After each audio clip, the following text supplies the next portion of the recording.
Guys, mga kabulaw na, ito na naman tayo, hatid na naman tayo, alas 2 eh.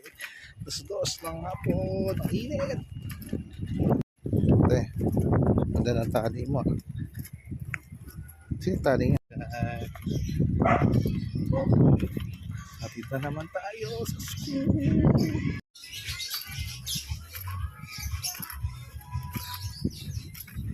Hindi, mainit. Late ka na.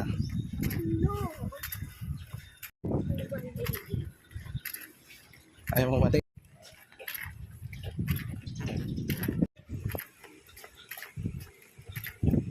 Nice, tricycle na tayo. Tricycle na tayo. Tricycle. Nasakay na kay tatay. Kasi wala, pinapahirapan na yung estudyante. Iwas tayo sa init, wala. Sa initan na. Wala yung mga bata. Naman kami, pasok na pa.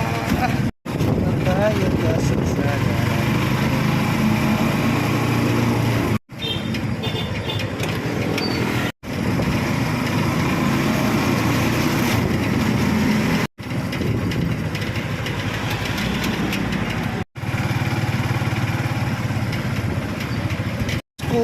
Ito na naman kami, ang init-init. Ano kayo? Naka-uniform?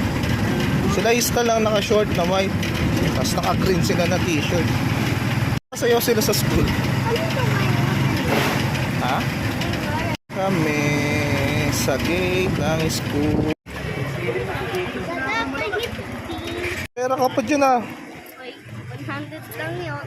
Oo. Hindi ko nga yung gagawin. Ang gagastusin. Oh. May utang nga sa akin 5 ba? Magatid na tayo sa ating panganay. Alas 2 ang init. Isa.